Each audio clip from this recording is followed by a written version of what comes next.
So Duncan, let's start with you. Sure. Hi everybody, I'm Duncan Wong from CryptoBLK, all the way from Hong Kong. Came here this morning, so I still stay awake. And first of all, thanks for having me over here. Just a brief introduction about ourselves. We are a startup set up 2 years ago, basically a spin-off from a R&D center in Hong Kong. So we set up this company mainly for developing DRT solutions as well as focusing on operating DRT solutions. So basically we focus on technology. We work on different kinds of technologies, including the RF encoder, the Hyperledger fabric, as well as the Ethereum-based solutions as well. So today I'm coming here wearing two hats. One is the CryptoBLK, another one is representing Voltron as well.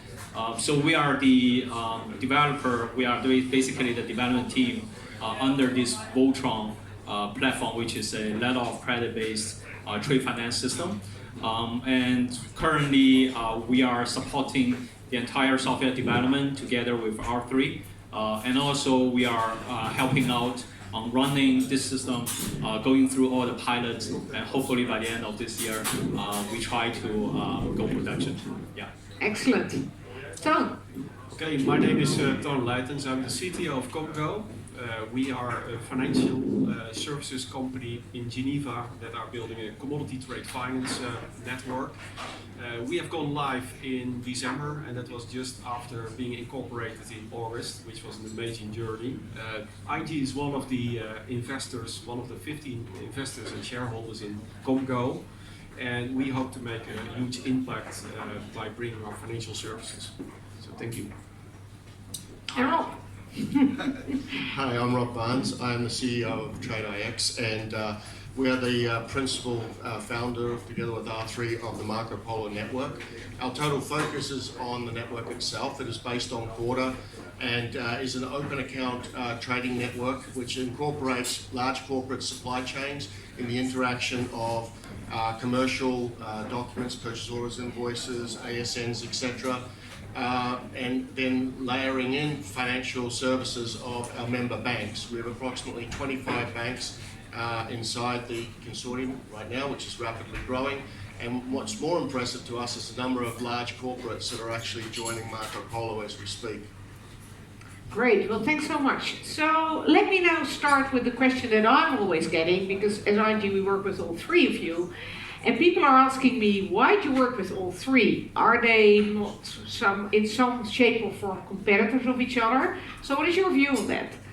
Duncan, let's start again with you. Are you guys competitors, and then how do you differentiate yourself? We are fighting against each other. We are competitors, definitely. We have some of the features shared. We are also having some of the missions or visions shared. But I would say we are more like collaborators in the long run, because actually we are all working on global market, and we are actually addressing different things. For example, Voltron is focusing on letter of credit at this moment, and also we are thinking of ourselves as providing an open platform for the corporates to carry out the letter of credit in a very efficient and effective way. So I believe down the road we are going to have a lot of collaborations with other consortia for basically bringing more values to our end customers. They are corporates. And also those banks, for example, ING is part of all these consortia. And definitely we are going to come up with a lot of synergy, but we are going to work up together and come up and figure out what kind of synergy we actually want to have. Tom, what's your view on this? Yeah, my view is actually we are all in one space, in a huge space of where commerce takes place between business to business. There's an enormous market and potential for all of us to satisfy. I think I compare it with the smartphones that you have in your pocket, how boring that device would be if there was just one email application. So I see us building applications that fit the needs of our customers, and that's what ComGo also tries to do, to focus on the customer needs first and to work with our customers to help design an application that they would love to use, and then they hopefully will come to ComGo rather than the others. But I think the most horrible thing that we could do all of us, is to create a kind of platform war because it's not worth it. We need to focus on customer value and to create that one. I totally agree with that. I mean, if we don't collaborate, then what happens is we're just going to end up with a bunch of digital islands again, and we're never going to do anything. It's not going to really improve the current status quo. So for us, we look at life basically from a network layer, which should be open, it should be collaborative, there should be interoperability, and then we look at the differentiation or competitive layer, which is really the applications that are built on top of that and the solutions. But at the core, transactions have to be shared and have to be moved across multiple networks. And that's one of the great things that I think will start to evolve with a lot of proof points over the next couple of years. So I think I've heard the word interoperability sometimes already, and I think it's one of the big words in DLT at the moment. So how far are you already preparing for interoperability, and when do you think that will actually happen? Because I think at the moment there are still quite isolated, different technologies underneath it. But I completely agree that at some stage you have to go to interoperability. The image I always have is of this poor soybean farmer who has to sit behind his computer and upload on very different blockchain technologies, very similar things all the time, which I think will be quite hard for them. So how will you guys make that work? Rob, let's start with you. Yeah, I think there's two parts to this question. One is really the technology part, and secondly is the messaging layer. Right? Yeah. So the first thing that we did was we started a consortium called the Universal Trade Network, which has now been passed over to the ICC. That network has approximately 50 global banks and some very, very large technology providers in it. And that is really focused on the messaging layer. In other words, making sure that there is messaging interoperability, which is critical. I think we moved from messaging to basically technology across the different DLTs. That's starting to happen, and there's different ways that you could probably do that. There's a number of very interesting initiatives underway right now. Where that comes out and how we use that and how we actually interoperate between the networks is something that's going to just happen over the next 2 years because it actually has to happen. Okay, if you want my view on this, Comco immediately designed a platform with interoperability in mind. Actually, we go live together with VECT, which is a partner platform that delivers the commodity token to us for financing. So we immediately got the concept to work together and to see how we could connect the platforms together. I think it's the real future, because indeed you do not expect all banks to interface with all the platforms, all the technologies. You need to create a new kind of internet that makes it possible to exchange information across. And one of the great initiatives that I've seen so far, and I've been part of this, is the token taxonomy framework, which opened up to the world basically to come and define a language that is universal to speak and to be able to share tokens with all the different platforms and technologies. I think this is a great example of a technology that could bring us further in interoperable. Yeah. Duncan, you agree? Yeah, and also I would like to add in one more point is that speaking of interoperability, we usually talk about technology as well as the business. So in terms of the technology, just like what Rob said, we already have a lot of technologically ready modules available there. Especially, for example, if we want to talk about, say, interoperability between Voltron and Marco Polo, we are all running on Coda network, and it's actually much easier for us to, for example, share those immutable data because they are digitally signed and under the one CA architecture and hierarchy. In terms of cross technology, cross DRT, for example, consensus, Ethereum based, or the Coda, or maybe Fabric, there are also some modules widely available. So in terms of technology, I believe it's already ready. But right now, I think we would like to focus more on the business area in terms of interoperability. For example, you have several parts within this, several steps within the workflow that you would like to run it on one of the consortium platform, and then you would like to jump over to another consortium, whether it is available or viable or not.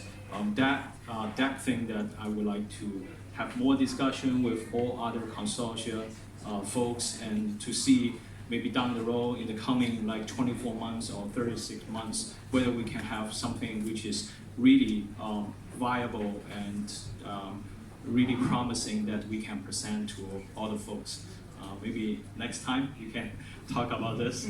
And also about interoperability, it's all about collaboration. As the first question mentioned, whether we are competing against each other or collaborating with each other, I definitely believe down the road we are going to collaborate. So let me take this one step further, because in the end there is complexity being created by the fact that you are in the same space and that different parties will have to interact with all of you, like for instance banks. I mean, you will have certain, maybe different clients, but there will be people who will be on more than one platform. So either we integrate in the bank all the different information. I'm happy that you're talking about the taxonomy because it might actually make the whole thing a little bit easier. But where do you think is the responsibility to make it easy for people? Is that with you? And are you the ones that should enable easy interoperability, or is it, well, bank, you have 3 systems that you have to work with, good luck with it, and you make it work at the back end? So who do you think has which role in this? Because it's very easy to talk about collaboration, but where do you go with this? Well, clearly we have to. I mean, because if we don't do that, we're not going to have any customers, right? And one of the biggest problems in the last 20 years or so has been the role that an SI, a systems integrator, has had to play in order just to actually stand up these systems. Secondly, then you've got all sorts of compliance. And our goal is you connect once to connect to many. And that theory, or that mantra, is not just for a large corporate connecting to its supply chain or to its banks, for example. It's also them connecting to their back-end support system and back-office systems, whether they be a bank or a large corporate or another service provider like an insurance company, logistics provider. We clearly have to make that really open and easy for them to integrate to do that. So again, our theory in creating the network was that if basically any entity-to-entity transaction moves across the DLT, it moves across, whether it be state or stateless in quarter speak, it doesn't matter. But when you integrate from the actual core platform or to the application, to the back office, that has to be through a bunch of microservices which are easy to understand, make it very, very scalable, but more importantly, also give extensibility, because it's not just the actual integration, it's about what are some of the advantages that a bank, for example, could have in rationalizing some of the interfaces they have with their back office. So again, these are clearly things that we actually have to be able to support, be able to speak to, and be able to demonstrate. So Toon, you're the one who is not on Corda in this little panel. So do you have the same view on this, or will it end up with being easier for people with the same underlying technology like Corda and more onerous on you guys? Now, what I think is the market is so huge that really could we expect everyone to use Corda in the future? That is one utopia. I don't think that will happen. So we clearly need to provide multiple answers. And I think we are in the beginning stages of how the internet developed. I sometimes call it the inverse internet revolution, where internet started with CERN connecting universities together, creating a global infrastructure. Then suddenly corporates tried to think of that as a very useful construct and want to tap into that. They created islands, pockets of information that they called intranets, and eventually they interacted with the internet and become like a global infrastructure. With distributed ledger technology, and Ethereum is part of that, because that's the family name, blockchain is simply part of it. You have like the opposite. You have created pockets of information that are DLT islands, and what we need to do is to connect the dots really and to define that infrastructure, that new internet that connects all of these bits together. And I think I called it out once, the token taxonomy framework is one example of an attempt to do that. And what you need is to reinvent the email addresses in a way that would work and make it very logical for companies to participate. So I think we are heading towards that future, and I don't see an obstacle in connecting to Hyperledger and Corda from where I stand. That's how we designed ourselves. That's great. So let's move on to the next sort of subject, because obviously you need loads of clients to make this successful. And clients will be banks, obviously, but also if you're a platform, you need the other side as well. So how do you get to the corporates and the smaller companies? So how do you see that onboarding going? What do you need to do to actually make them work with your tools? Maybe Yeah? I'll start first. Sure. So based on our experience, we always engage corporates or those potential clients on day one. So starting from live pilot runs, we try to introduce our systems and also our roadmap to them in a very clear way, and also at the same time we can get feedback from them so that we can actually prioritize or reprioritize all those development and features. So basically manage the expectation of our corporate customers is a very important thing. And also we go through the journey together with them so that whenever they have any kinds of challenges or some kinds of requests, we will be able to know firsthand, and also we will be able to present our solutions to them. In our case, we surround ourselves between our customers, which are banks, corporates, and majors. We surrounded ourselves with them with the intent to co-design, co-develop a product that would work best for them. So for us, it's also important that we have workshops together and that we go to the pain points and find ways to solve their business problems in an efficient and effective way for their businesses. So for us, onboarding the corporates along with the banks simply means preventing the idea of a bank building something for the industry and dictating that to the industry, but to work together and co-create something. And are there differences in the requirements they have? There are absolutely differences in the requirements they have. What's efficient for a bank is definitely not always efficient for a corporate. For instance, a good example of this is the KYC. We have decided to also build a KYC module. That was not because banks were screaming about that functionality, because the corporates really felt the pain in that section. So despite the fact that the banks did not really support that idea, we still decided to build it, because you need to listen to the whole community and not just the banking community. Yeah, I think just from Marco Polo's perspective, we're incredibly corporate focused. At the center of us are the banks that support us and what we do, but without having the corporates on board, we're going to go nowhere. So we had to do a couple of pivots over the last 2 years, and some of them have been very hard to explain. But the one that's been most encouraging is what we've done around going back to supply chain finance, working with some very, very large corporates that have literally tens of thousands, in one case hundreds of thousands of suppliers, and they want to be on board, and they want to be able to, for example, do something similar, like use the technology to make sure that their vendor master data is always in sync with their actual supply chain. Because believe it or not, they also have KYC issues. That's not just the domain of the bank these days, it's everybody. So doing that, we've actually multi-layered on the onboarding, which can start with the corporate and then move down to the various participating banks. The second thing is that the corporates actually really want to have a multi-bank solution, right? They want something that they can access many times, which then of course comes back into the collaborative competitive situation, which is why we always talk about things being at the network layer, and then the app layer is something that the bank needs to actually then design more and more feature functionality themselves, which they can go through the network to access the corporate. So onboarding is massive for us because we're building ourselves to scale to millions of businesses, not just a few thousand. So I think it is actually interesting that you really have the challenge of onboarding so many smaller companies. So how do you deal with that? I mean, you can ask the big companies to invest in technology and to invest in teams, but smaller ones, that's different, right? Yeah, it's really different. So we've been collaborating with Microsoft on this a lot.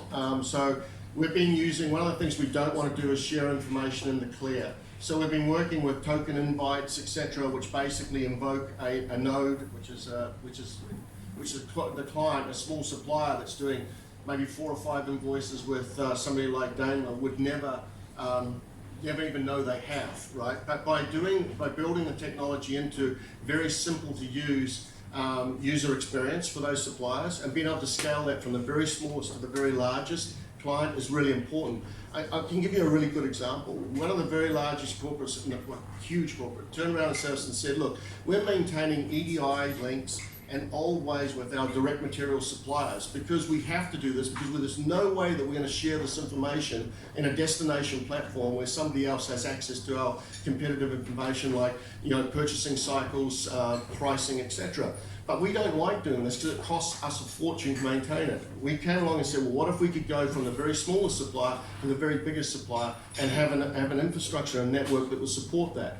And that's the sort of problem and challenge we had to do. We could not do this by ourselves, to answer your question. So we have been collaborating with other technology providers and also our banks too, because the better the information is that the bank receives, the better the experience is for them to actually interface that to their KYC requirements and their customer journey as well.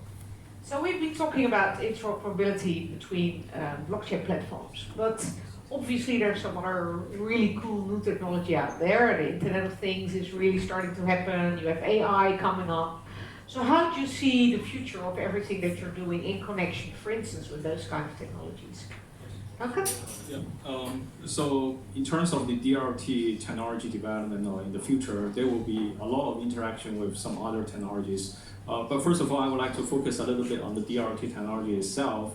We have been looking into privacy protection a lot. For example, right now, as we know that Voltron is funded by 8 banks, and then we are going to get more and more banks, especially a lot of corporates, just like what Bob said. We will have big corporates and small corporates join in. How are we going to make sure that the data has been well protected, and also they have fine-grained access control of all the data? That kind of privacy-related questions need to be addressed fast and also need to be addressed effectively. So we've been working on that. But besides the DRT technology development itself, we have been seeing a lot of interaction with some other technology, especially on the data analytic part. The DRT, based on, for example, right now we are working on the code or the fabric version, we have a lot of distributed data, but we also have a lot of aggregated data.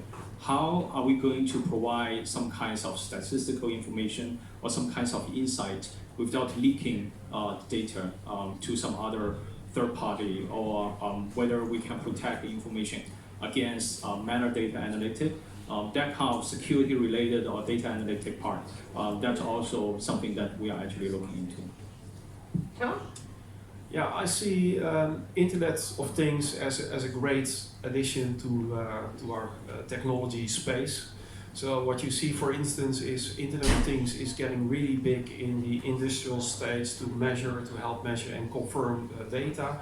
You are dealing with non-human actors that do not password protect themselves or identify themselves with a fingerprint, so you need something more clever to identify all those devices that are working in addition for you. So Comco is building and basing itself on open technology for the reason to be able to interconnect with as many things as possible in the future. So that will definitely play a role there. And I think beyond that, I also see other technology being very valuable for privacy. As we mentioned by Duncan, we also see that fact, but we also see zero technology as a way to deal with that per se. So it's a combination of new technology like IoT and existing developments in the privacy space. Isn't there a bit of a logical tension between the two? Privacy that you want to create versus what people want to do with data and AI? Rob, can you comment on a little bit on that? That's the fundamental problem we have, because the Marco Polo network is totally private. We don't see anything that's on that network ourselves, right? So our problem is that to aggregate data, people have got to give permission to an aggregator to get that data to be able to use AI against that data, that huge data pool. So the way that we look at the use of AI and IoT is very much at the peripheral area. So it's things like, for example, understanding what is getting an invoice and understanding what that invoice means, so that it can actually be updating the invoice state object actually in a more in an easier way, so that we're not getting the mistakes are already. The machine learning knows that those mistakes have actually happened. So we're using it very primitively to begin with. But we think that where we can get massive impact is around IoT, and particularly as we're working with some of the largest logistics providers and how we can do things like temperature control of containers, etc. This is really, really, really interesting, and this we can really use, right? And it can really help in the whole trade space. But again, AI is something that is going to be a bit challenging because of the privacy issues that we have. But that's okay, because everyone wants privacy first. Good. So before we open up to maybe questions of the audience, I have one last question for each of you. So you're all leading a startup, and you're all leading a DLT-based startup. So what is the key success factor? What will make you in the end very successful? Maybe I share first. I think for us, we are looking into sustainability and also a healthy growth. I think we are not thinking of something that usually the marketing jargon would say disruptive or to overthrow any kinds of existing things, but we would like to look into a very healthy, stable, and also very sustainable growth. Yeah, I think this will already be kind of like, I would like to emphasize more about the journey itself to see whether it is successful rather than overnight after one day and then I can declare, wow, CryptoBLK is already successful. Good. Huh? Yeah, for me, it's success is when customers are coming to use your product and love to use your product and give that feedback. And that is ultimate success for me. I think where you can go wrong with this new advanced technology is to too much focus on the new technology. So you also need to be very clever in mixing conventional technology with new technology. And I think the secret of the success is also there to not over-engineer something to be too innovative. Yeah, so I think so the success of Marco Polo is definitely going to be by the size of the network. And therefore the technology, and I do agree with you 100%, the technology is nothing more than the enabler to build the network. But if we can't deliver value, and we can't deliver to a corporate a fantastic return on investment, to a bank a fantastic return on investment, and truly drive value, then we'll fail. So it's about driving that value, it's about getting to positive feedback loops, network effects.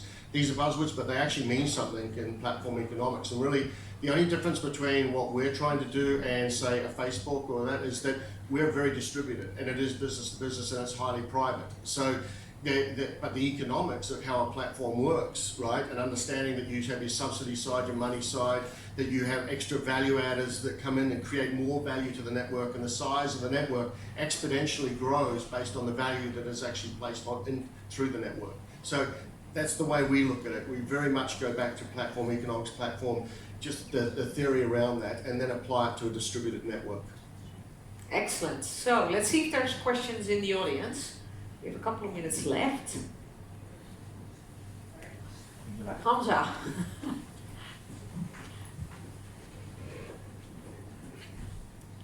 This is a question for the more commodity side, because commodities is really global. So I was wondering whether you're dealing with sugar in Brazil or potassium in Russia. Are there certain nations or regions which are more willing to adopt the blockchain compared to others, or is it globally good or globally difficult? Any of you want to comment on that? I think by nature it's global, but if you look into details, definitely different regions or different countries will have different kinds of rules or different way to do things. So according to our experience, it's different. I'm from Hong Kong, but basically the culture of Hong Kong and mainland China is already different. So we do the business in a very different way. And so definitely when we tackle these things and to make sure that all our customers are satisfied and happy with us, we definitely have different strategies to work with different corporates from different regions. Yeah. Which one is the easiest? So it really depends on who you are from. I'm from Hong Kong, I grew up in US, so definitely the answer is there. In my case, I think we looked at the industry, and the industry was really serious in making a change here, because they were stuck in space and time for many of years, and they really thought, okay, especially with the upcoming regulations, they had to change, become more digital. So it's driven from their own ideas and their own field to improve their process in the industry. So I did not have a problem there. It's a global thing, indeed. You are working with global players, and they recognize that. And so far, no restrictions or constraints in doing so. I mean, trade is a global business, right? So trade is everywhere, and it's not just cross-border; it's also intra-country. So from our point of view, there's no real thoughts about this. In fact, our banks are global. We have them South America, North America, through Asia, and obviously in Europe. But I think we do get hotspots, which is really interesting, right? So our biggest hotspots, just to tell everybody right now, is really Germany and Japan, right? I mean, Germany and Japan are on fire. That's unbelievable, right? And then the rest of Europe is really coming along with it. So, you know, we find these hotspots, and that could also, we can't read too much into that, because that could just be us too, right? Where we're focused and the sort of partners that we have. Very interesting. Are there any other questions in the audience? Then I would like to thank our panelists. Please give them a big round of applause. Thanks very much for joining me.